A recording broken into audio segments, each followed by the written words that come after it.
Or Neither. Okay, well, we'll get started. But yeah, we don't have any welcome to the experiment slide this time round. We did that last week and that was awesome. But we do welcome you all. And for those of you guys that are that this isn't your first race around the horse track, then yeah, welcome back. And yeah, we appreciate that you're sticking in there, and whilst you've probably been to these coordinator sessions maybe many times before, you're still showing up. It really, to me, yeah, goes is testament and goes a long way to sort of demonstrating your integrity and commitment to the cause. So I'm going to go ahead and share my screen. We've just got a few slides to go through today, and a lot of this is a recap, but it's certainly useful for those folks that haven't been here before to get to grips with. Oh, hold on a sec, guys. I'm gonna have to stop sharing my screen for a second. Apologies. There we go. Otherwise, you'll see some other chaos. That is my desktop. Okay.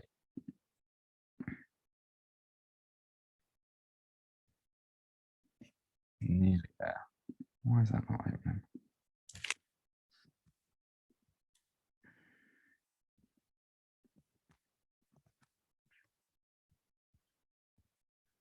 Okay. Yay.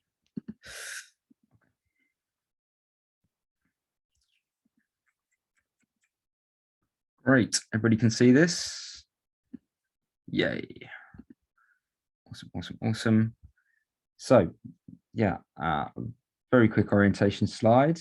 This is the coordinator. It's November 16th. Whoa.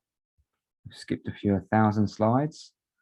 You guys are the presenters. We kind of turn most of this session over to you guys.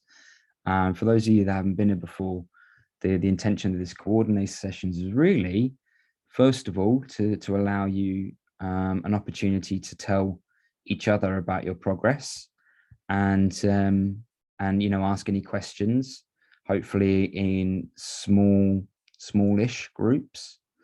And also, we shouldn't forget that the reason why we're having these sessions is because we do intend to make these meetings and your progress reports publicly available for the community to dive into. So yeah, keep that in mind. Obviously, if there's anything commercially sensitive that you want to avoid sharing, then yeah, be mindful of that. But please treat this as a public forum, in so much as anybody could come and have a look at the recording of the sessions afterwards. So yeah, with that in mind, keep it clean, please. And yeah, okay, so I will actually share my slides, present even.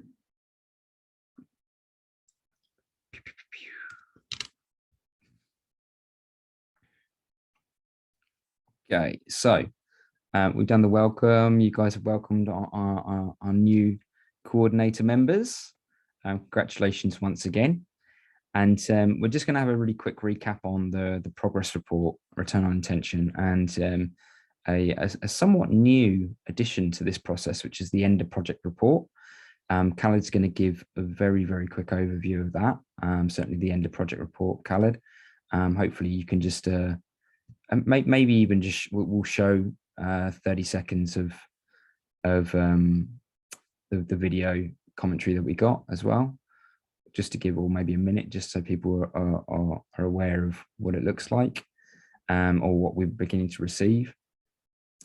So basically, for everybody else, the end of project report, we're asking that, and this is as much for promotion of your projects beyond the scope of your Catalyst funding. We're asking that you create just a video document and a short written report that just goes over, what you've learned, what your project intention was, and what you delivered through the process. So to sort of tail off the whole of the project and to sort of offboard you for that particular project. We'll dive into that in a minute. Talk a little bit about Catalyst Boost Camp again, and then the IO Incubator, and then we're going to hand it over to you. And what we're going to do this time round, as I said, we're going to separate you guys by small groups. We've got a relatively small number of people on the call today, 44 of us. So you can imagine around about 10 people per group, I would imagine. We've got 4 rooms that are being set up. And then for those of you that are in Fund 6 and new to Coordinator, if you want to stay around in the main room and ask any other questions, because maybe there's something burning on your mind that you haven't got clarity around, then we'll just keep the main room open for us to have a bit more of a chat about. But we'll come to that when we we'll cover that when we come to it. Okay, so back to the reports. I know that this is probably the least sexy part of your Catalyst experience, but compliance and auditing is, depending on what floats your boat, it's a really important, necessary, and exciting part of our days, because what we're able to do from this process is get an understanding as to how you're doing, and be able to identify some very cool things that's coming out of your projects and out of this innovation energy that you're all spending, and allows us to be able to identify if there's additional things that we can help you with. So yeah, we have 2 progress reports, or sorry, 2 reports. One's a project progress report, and the second is a KPIs report. I just want to spend a couple of minutes on this before we move on. So as it says here, you will be receiving these links. It's the same link, it just is a recursive link for the progress report, and then another one for the KPIs report. Progress report's due soon after the first week of the month. So we're saying up to the 10th of each month. So you get it in week 1, you've got about a week to fill it out. It shouldn't take you any longer than 10, 15, 20 minutes maybe to complete. It's not something to be onerous. It's to give us an indication as to, has anything changed since the last report? Is there anything cool that you want to call out? Maybe a community collaboration, maybe a new partner deal, maybe you're moving towards product launch and you want to sort of center some attention on your efforts. And this is the real way to do it. So you put this information in the project progress report, and then the team will surface this information, probably get in touch with you, and then we'll look to route your request, whether it's for support or call out for kudos, or maybe it's some input from the marketing team within Catalyst and IO, to be aware of what's kind of going on in your world. And as I said, if you don't do that, we don't know about it. It's kind of as simple as that, unfortunately. I wish we all had many eyes, and we were all over everybody's social accounts, and we were all over being in touch with you day to day. I think we do a pretty good job of trying to manage that at scale now, but with scale comes a bit of a challenge in being able to surface the right information to the right people at the right time. So we're empowering you guys to help to bring the most important stuff to our attention. So that's the progress report. And then the KPIs report. Okay, let's have a little bit of a chat about this part. So where we're moving towards, guys, and there's only 50 people on the call, and yet there's probably somewhat in the order of like 300 to 500 individuals involved in Catalyst funded projects now, probably more, right? And what we want to be able to do is take all of this great effort and not only be able to celebrate this and track your progress through our sort of standard channels, but we really want to translate a lot of this energy and this impact that you're demonstrating and delivering. We want to be able to translate that into something that can be visual and easy to digest and consumable by anybody, whether it's anybody in the Cardano community, or whether it's the Prime Minister of Bermuda, right? We want people to be able to find, come to a place and find information about your progress and growth and success and traction and, you know, KPIs that you're setting yourself as the measures of your success. We want to make that available for all. So in the background, we're doing work to look to find a venue for all of this information, where we've had some conversations with some vendors that have some really cool dashboards that will hopefully help us to be able to make this information really easy to input and ingest and output some really cool at a glance visuals that demonstrate the length and breadth and types of KPIs and successes that you guys are having. So it's important that the KPI report is done as well. We're asking that you complete it around about the third week of the month. And the reason why it needs to be done by the 25th is that our good friend and close colleague Marek is still responsible for pushing the green light on your next tranche of funding, and he has to have a few days between the 25th and the end of the month to get that prepared in and amongst everything else he's doing. So, you know, they're both important reports and we do expect you to do them. And if you don't do them, unfortunately, you won't receive your next tranche of funding. So the next month's worth of funding just won't come to you. Okay. Does anybody at this stage, and I'm just going to ask if anybody wants to ask any questions, just so that before we break out into rooms, everybody kind of knows what's required of this and everybody else can hear it. If you do, then feel free to just come off of mute and ask the question.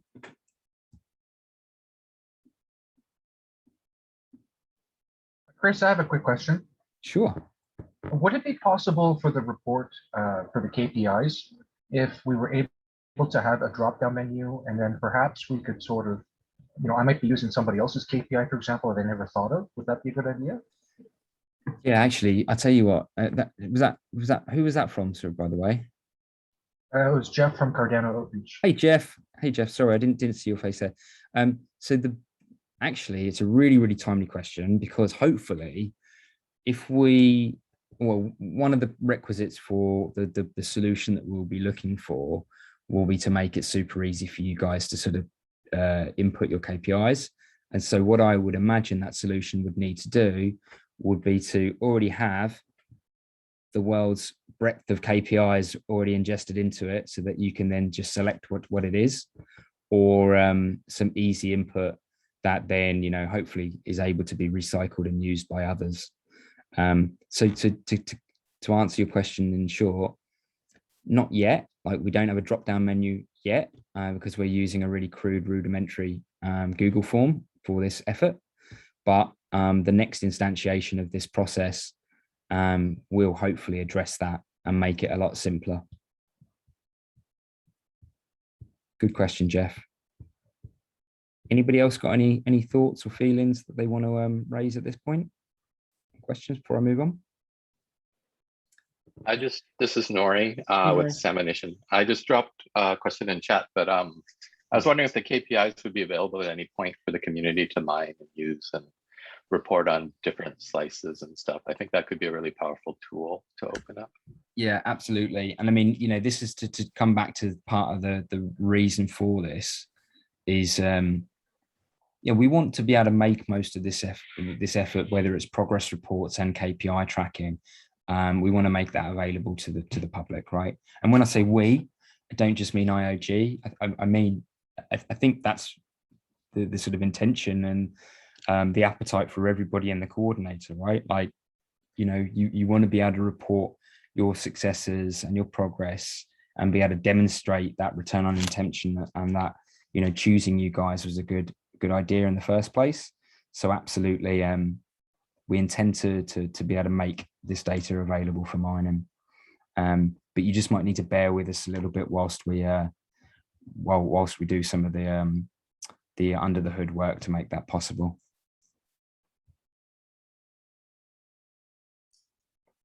Hi, Chris. This is Dan here. I was just checking the Catalyst Projects progress report, and somehow I can't choose Fund 6 in the last question that asks in which fund is your proposal.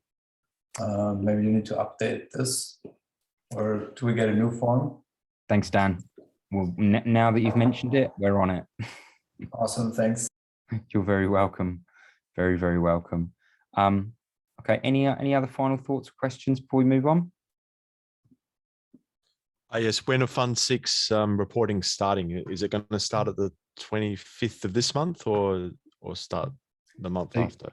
So the report will be coming out this week, and then you'll have until the 25th to complete it. Okay, thank you. Thanks, Phil. And that's global. So yeah, as Danny says in the chat, it's for all cohorts. Okay. Anything else before we move on? Okay, moving on. So just to recap on Boostcamp. So cohort 2 has launched. It's away. It's in flight. In fact, I was just with a couple of the folks from the cohort 2 Boostcamp. TiVo's on that. I'm sure there's a couple of others that are in the group tonight that are also on the Boostcamp. For those of you that don't know, or maybe it slipped your mind, this is available for all Catalyst funded projects to apply. Really, it's about foundations for entrepreneurship and good entrepreneurship practice. It's not lecture style. We do meet, and it is virtually. We do meet virtually, but it's a blended learning program where you have access to tools and a digital platform that you can collaborate on, and then there are these learning resources and whatnot that are provided for you guys to work on. And then when we come together, we discuss your roadmaps, we discuss the particular segment of the Boostcamp modules that we're working on. I'd like to think that those that were participating in cohort 1 had a good experience, and we're taking on feedback on to how to further evolve and iterate the program. And what I will say is that when we do get these additional workshops in place, anybody that's already been through the Boostcamp will be able to join those additional workshops. But we're again just figuring that out at the moment. We're going to start the intake process for cohort 3, and that's going to be starting this week. So cohort 3 will be for Africa focused projects, and their cohort is going to be from November 29th for 3 weeks. So take us right up until the end of Christmas or end of the year. And what this is actually leading to is the IO incubator, which is my next slide. I'm not going to read the rest of the slides, so you've got it all there. But the last point is this is at the moment is a short-term engagement between us as in IO, you guys, the funded projects, and then the team at Entrepreneurdy. They will be, I'm sure, applying for the Accelerator Challenge for Fund 7 to hopefully continue and expand their scope of work, or the scope of work for this Boostcamp. And then that will certainly wrap in, if it was successful, these additional workshops, sessions like tokenomics and introductions to financing and blockchain and whatnot. I'm sure that will be factored as part of the next program. But right now, the focus is on cohort 2. Those guys are now in flight, and then the intake for cohort 3. And then cohorts 4 and 5 are likely to launch in January. And then that'll be available for everybody that's been so far funded to apply for again. So there's still chance and opportunity to take up that opportunity, that offer, and then you'll be receiving more information if you're the Africa focused project this week. For everybody else, there'll be more info coming as time goes on. The IO incubator, just to mention about this, you go, if you're an Africa focused project, you can go through the Boost Camp, and this will give you a really good foundation for entrepreneurship. And we're going to have, so the chap that's leading that Boost Camp, Muzi, he's based in South Africa, and we'll also have the team at ICE Addis will be contributing to those Boost Camp sessions and workshops. And then the IO incubator will be a 3 to 6 month program that kicks off in January. And this will be more of a traditional accelerator program where it's about developing product market fit and getting those teams ready for an investor demo day, where you'll be presenting to investors, enterprises, decision makers, even public and government officials, as I understand it. So again, another cool pathway. There's also the Plutus Pioneers and Atala Prism pathways. I know when you're all onboarded, you filled out the onboarding form. And for those of you that were funded in Fund 5 and haven't filled out the onboarding form for Fund 6 because you're not part of the Fund 6 cohort, we've asked you to actually identify in the Fund 6 onboarding form which of the pathways or programs you're also interested in. So I'm conscious that information and that data that we've got has actually only really been received from Fund 6 projects. And so we'll be sending out a communication to all funded projects, or certainly Funds 1 to 5, in order to capture your interest. And then we're creating processes to be able to then feed you into the Atala Prism Pioneers program and Plutus and whatnot. And there'll be more of this stuff coming, particularly once Fund 7 governance is decided upon and the accelerators program starts to really start taking shape. Okay, so the project closeout process. Khaled, I'm going to invite you to the stage, and maybe you can just talk through this, if that's okay. Sure, thanks, Chris. So we've been working on this for a little while. So we now have a project closure report. So at the end of the project, we ask for two things. The first is a short written summary outlining the work that you did on the project, your KPIs and how they were or weren't addressed, and what the next stage plans are with the work that you've done with the product or service that was developed. There's an example link here, which if you have access to the slide deck, you can have a look at of completed report. The second thing that we asked for is just a short video. Doesn't have to be too long, no more than 5 minutes really.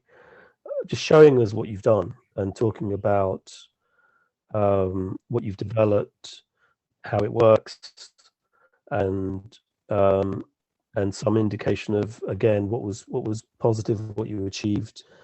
It's important for us, obviously, as part of this is to shout out the successes that you have, and both the report and the video, we intend to make them available to the public. So for example, we won't include any contact information in the project close report. It will just be the information that you provide.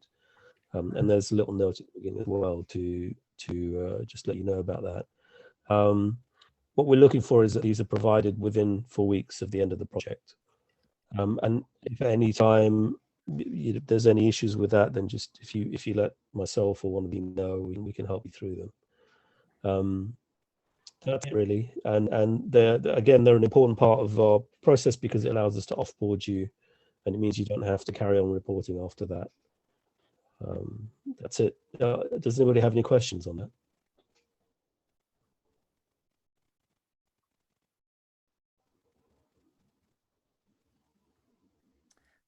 Good question, Mike. So Mike was asking, is this new to Fund 5? Did I miss something doing this in Fund 5? Yes, Michael, you're very bad. You should have done it. No, we're only joking. This is really, really new. We're just instituting this end of projects report process as of now, really. So the example that's there is Kenrick's DPI project around looking at the distribution of votes, right? Which I'm sure many of you or almost all of you would have seen on Town Hall. So I think it's worthwhile taking a look at these resources just to kind of get an idea. And then, as Khaled said, this is a process of outboarding, if you like, so that we know your project is closed, it's ended. We shouldn't be expecting this from you anymore. Mike, do you want to ask your question? Yeah, I was wondering if we have two proposals, but it's kind of the same project, but different aspects of it. Can we just give one progress report or one project close process short video? Yeah, I mean, listen, let's be really reasonable. I think that makes sense, so long as the report and the video gives an overview of both and drills down on these things, then I don't see why that would be an issue. Like, for example, 5 binaries. I'm just thinking, I'm sure there are others. Phil, you've probably got multiple projects as well that are sort of towards your similar sorts of objectives. But certainly with 5 binaries, they had 15 projects funded in Fund 5, I believe. It would make no sense to ask them to do 15 separate reports when they're all menu options from a long list of requirements, right? Best just to kind of cover it all in one. Please. And then the last one is, it says 4 weeks within the last 4 weeks of the end of the project. What is the end of the project? Is it before Fund 7 begins, or is it, can you clarify what that means? Yeah, sure. So you, in your progress reports, there's a question around your intended deployment, implementation, or launch date. That's what we mean by the end of the project. And I would just clarify, it really means delivering on all objectives within that scope of the proposal. So once you've completed that point, then you have that like about 1 month period to put that together. So whatever the voters, the community sent you out to build based on that scope of your original proposal, like once you've completed all of those, that's when your project is considered as delivered.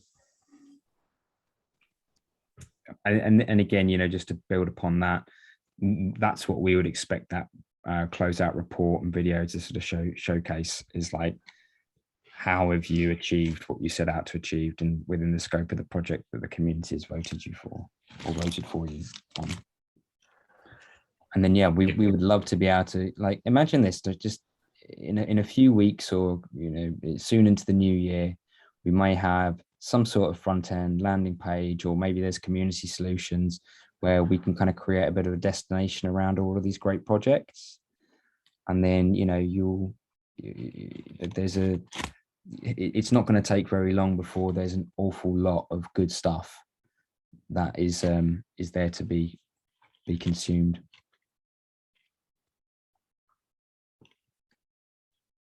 Okay, I'm going to move on. So, okay, now we are going to move into breakout rooms now. We're trying to take a new approach to this. So we believe this should be sort of self-governing, as in it doesn't need someone from IO to facilitate this.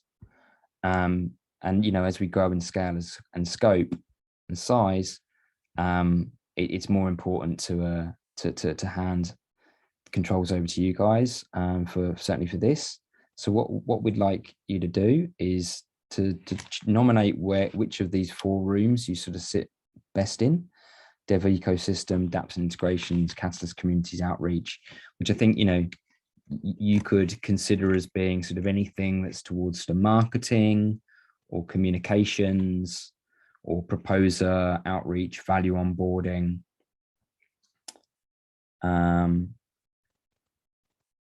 then we'll ask you to provide a short update of your project. So make sure that you clarify who you are, what your project is, and your challenge. Let us know what your progress has been since last time, what the next milestone is, what's coming up, and any call outs or questions or anything that you're requiring some support with. Maybe you can crowdsource it in the room. We ask that everybody records the sessions. It may be that Danny and us within the team within IO have to start the recordings of those sessions, but yeah, we're moving more towards a model where you guys are sort of driving this, if that's right. Just coming back to the questions, Tivo, for your progress reports, you should be reporting on all of your projects. Oh, in breakout rooms, if you've got multiple projects, I think you should just kind of cover all of them. Yeah. But you know, I wouldn't give it 3 minutes per project. I would just try to be mindful of time, and then just skip through as much as possible. And you know, if you've got multiple projects, then maybe you can have a slightly longer amount of time, but it's important that you guys sort of self-govern. And so if anybody's hogging all the airtime, then please just politely call them out and ask them just to be more succinct. The reason why I'm suggesting that Fund 6 proposals stay in the main room is if you've not been part of Catalyst Coordinator before, that maybe you want to stay in the room, because we asked everybody last week during onboarding to rethink the KPIs that you set in the original proposal, because a lot of time's passed, and maybe there's an opportunity to rejig them somewhat. So that's what the thrust of the main room's focus will be to think about the KPIs and just talk about that a bit more, and answer any questions. Okay, that's all that I want to say. I know that we're pushing on 40 minutes now, so hopefully 20 to 30 minutes in your respective rooms is enough. I'm going to suggest that I'm going to stop sharing, and Danny, I'm going to hand over to you. Build 1, 2, 3, 4. So room 1 was the dev ecosystem. Room 2 was dApps and integrations. Room 3 was Catalyst communities outreach, and room 4 scaling governance. If you are in a multiple of those, just choose one that speaks the most to you today. And it's essentially just trying to break out a little bit more even between the rooms so that everyone gets a chance to speak, and we are efficient on time itself as well. Yeah, just to recap: room 1, dev ecosystem; room 2, dApps and integrations; room 3, Catalyst communities outreach, generally anything that's sort of non-technical and marketing and community driven, and then scaling governance, room 4, which I guess is more to do with sort of processes and operations, and everything from distributed decision making to projects like what Kenrick was delivering. So I'm going to leave it there and ask you that you guys all jump into your rooms. And then we'll be with you shortly.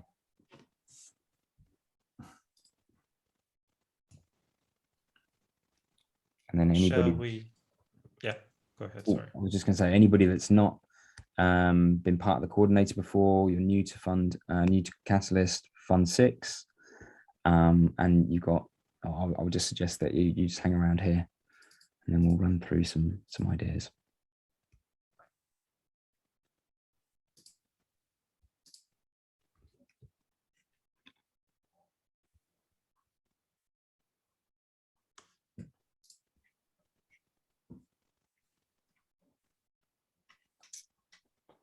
And maybe a quick show of hands, those of you that are staying in the main room,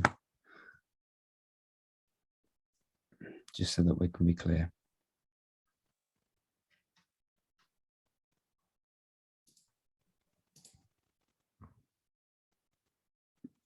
Cool.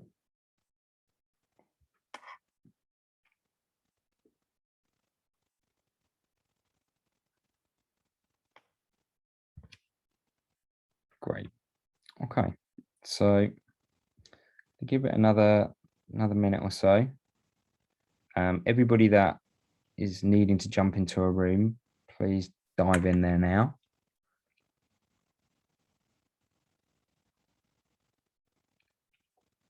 Khaled's in room 4, Danny's in room 3, TK. Let's actually see TK. TK, do you want to dive into one of the rooms just to ensure everything's going Yeah, sure. as expected? Thanks. Everybody else can pull their hands down now. So there's a couple of questions. First of all, Daniel, is there something that you want to raise with the group, or do you need to do this privately? I think it's fine to raise with the group real quick. I know people have had a difficult time getting a hold of Marek. We're in a situation where we have 2 proposals. One doesn't require deviation of funding, and one does. And we've received our first deposit for one of our proposals, but the other has still not been responded to, nor any funds deposited for. So we were just curious where we should, point our emails to better get a hold of Marek. So if you email catalyst@ihk.io, I'll pick it up. And I now have it noted that I will pick it up for you tomorrow. And just put a really clear question in there so I can then ask Marek what the state of play is. Okay, perfect. Thank you very much, Chris. Welcome. Okay, so guys, I just want to orient us around this idea of KPIs, and if this is, I'm just 1 second, guys. I'll do my best to help you, Michael or Mikhail. Sorry, excuse me. I might not be able to do it. Danny might be the only one to do it. Let me just double check.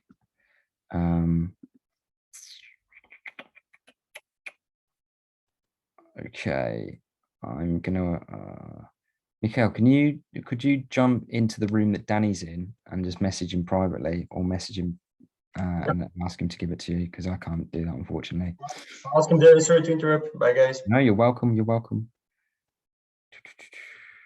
Yeah, I can't unfortunately do it. Okay.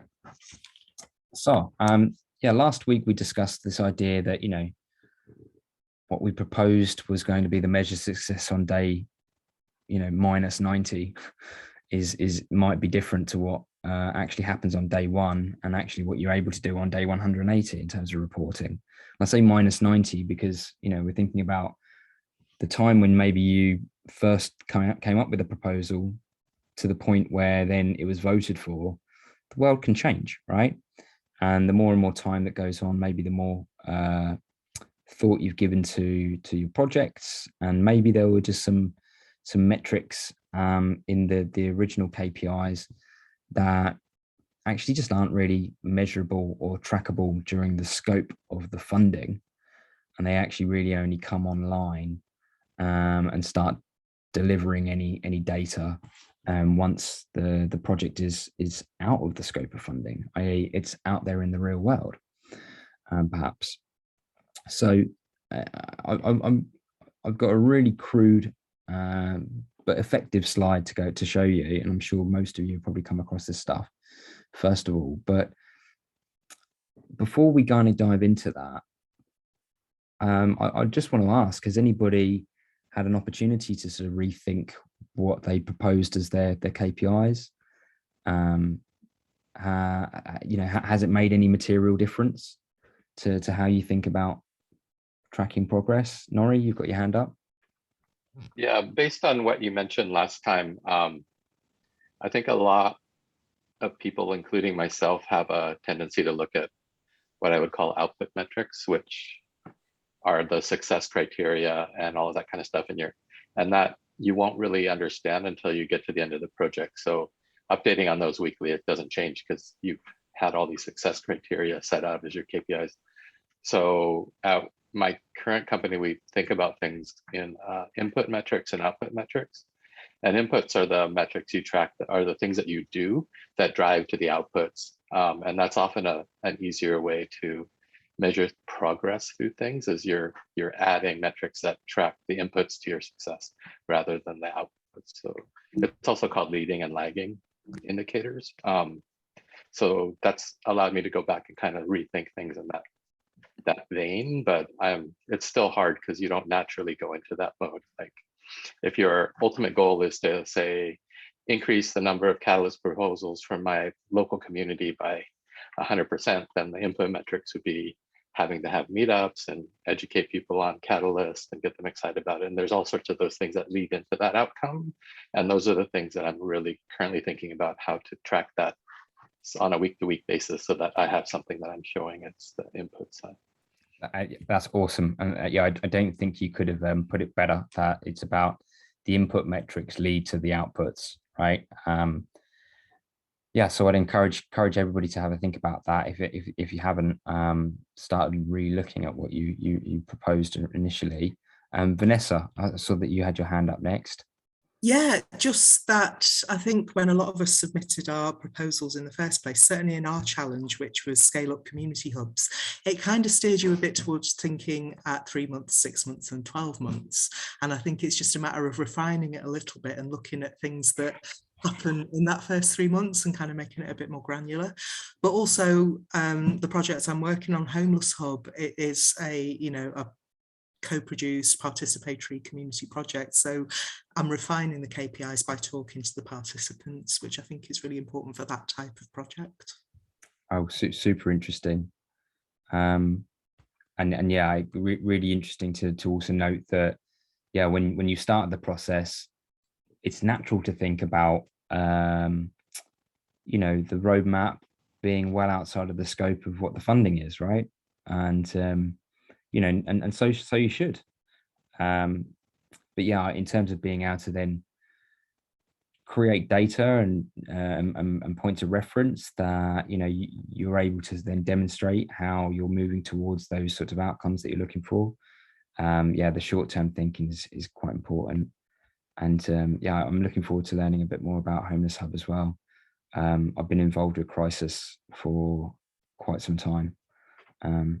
But we can pick up on that offline. Dan, you've got a question. Yes, a bit of a feedback, and many thanks to Nori for mentioning this leading and lagging KPI last time, because we also refined ours after I heard this together with Tyler. And they're still not super perfect, but they're much more trackable. And I was also able to file the KPI reports quite well with some GitHub data. And yeah, so awesome. Thank you very much, Nori, for this. It was a huge value addition to how I see KPIs and how I can structure and measure them.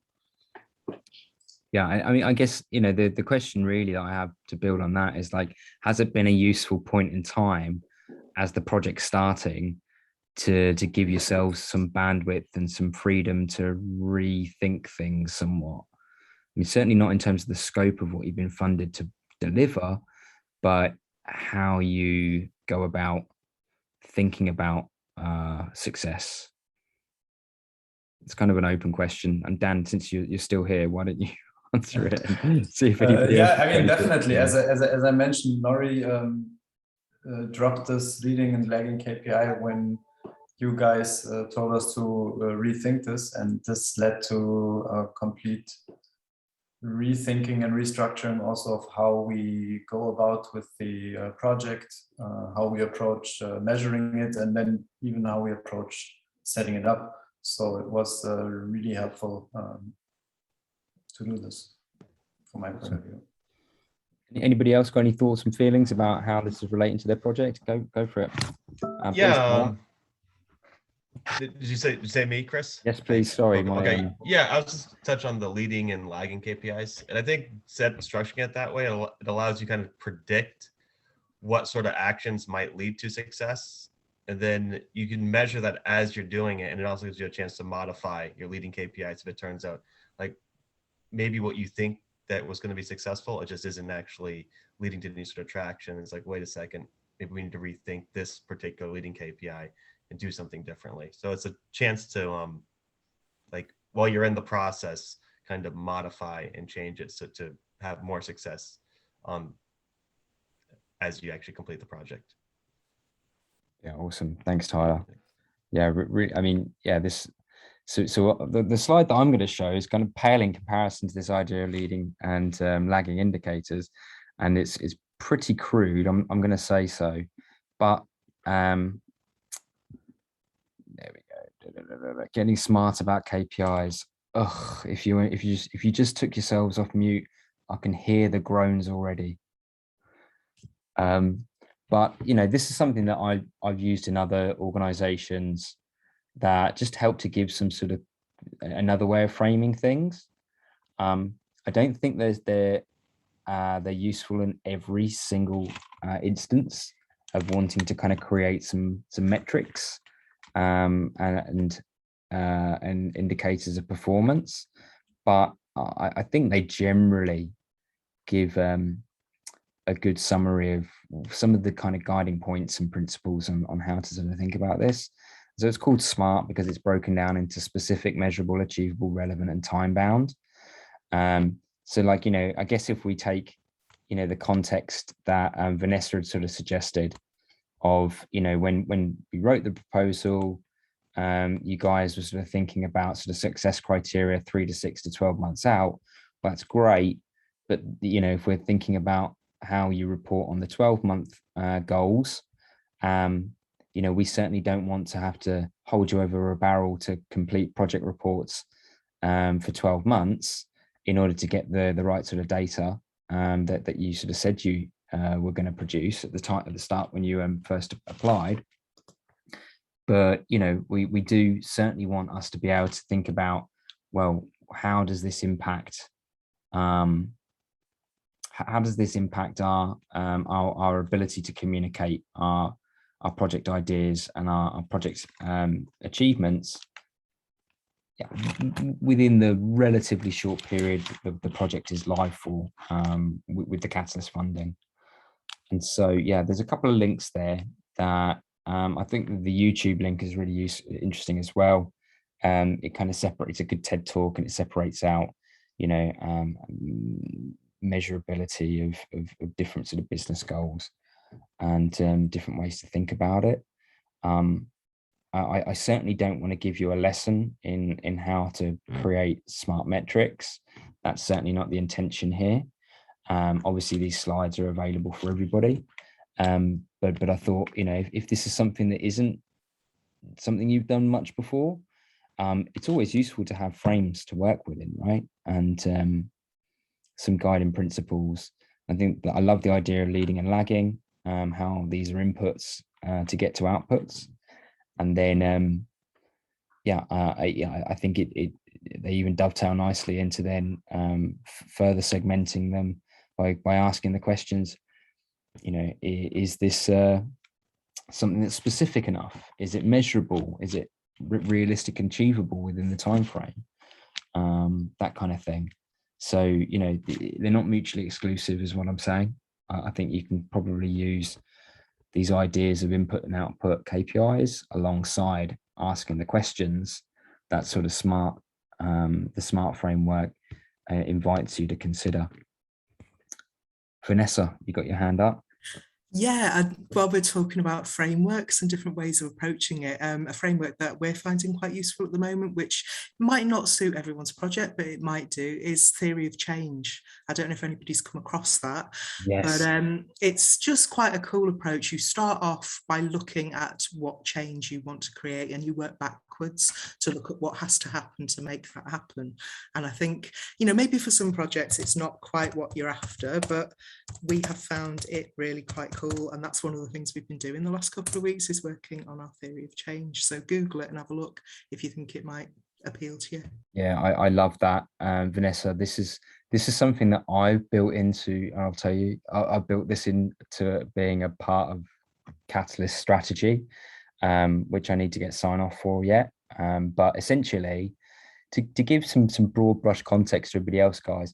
So a theory of change is really how we demonstrate sociological innovation to those that really love data and evidence and proof. So, you know, the sorts of folks that we're thinking about are governments, big enterprise, NGOs, you know, the sorts of folks that have maybe resources that governance processes like Catalyst would really speak to. And a theory of change helps to take your assumptions and create some inputs, outputs, activities, and logic, and then produce those outcomes and outputs that hopefully you're working back from. So yeah, you're speaking my language, Vanessa. Another good one's a logic model. If anybody's not come across it, it's a really the logic model is basically some of the precursor work before getting to a theory of change. And yeah, they're super useful particularly when you're thinking about how people interact with new processes and disruption. Is there anything else you wanted to add to that, Vanessa? No, that covers it. Nice one. Welcome. Matthias. Yeah, quick question. So this call, is that going to be every 2 weeks, scheduled for an hour and a half? I mean, you know what? It's we would love to be able to keep it to an hour, and so I'm kind of keen for us to not spend too much more time today. We would love to keep it to an hour, but actually, it really depends on how many people arrive, right? We want to move into this model and this mode where, you know, we can create these breakout rooms really quickly. Everybody can sort of self-organize, and then you guys just dive in and do your project updates within those rooms, and then those get shared. It's kind of as simple as that. So I'd like to think that we can schedule this for an hour, but I would provision 90 minutes in case. There's often, you know, you guys are seeing there's not that much change from week to week from our side. More information about boost camps, new pathways and accelerator programs, tweaks to reporting, that kind of stuff. So that will always sort of top the sessions. But you know, the more that we can empower you guys to kind of self-organize around the updates and reporting, the better, and hopefully the better use of time, I believe, anyway. We'll see where we've got 2,000 projects being managed at one time. See how that works out then. But you know, we'll be in a good position, and it's a good problem to have.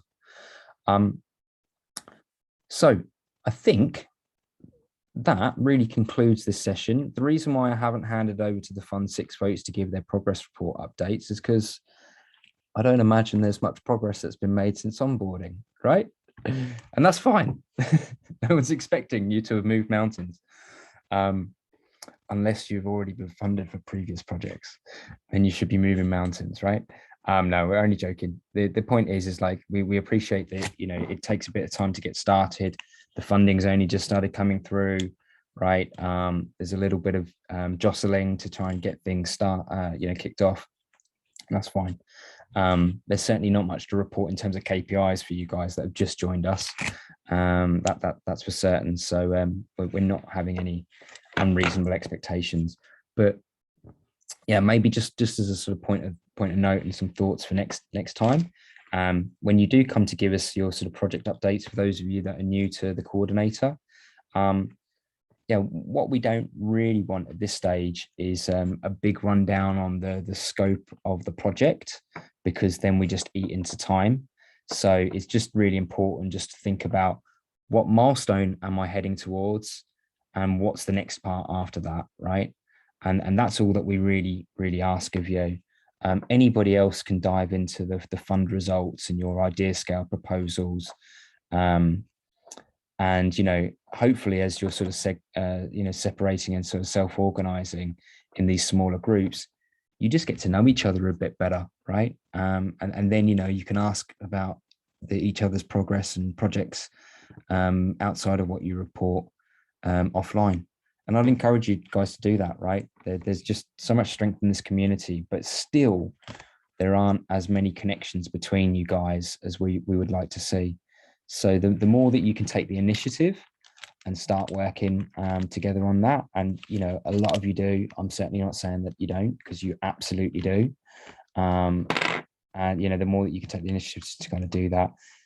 And also the easier that it becomes to share problems, right? If you know the people that you're maybe sharing some ideas with around, what issues maybe you're having in a project, the closer you can get to each other, the more freedom I believe that you're going to find when sort of communicating ideas about your progress and any challenges you face.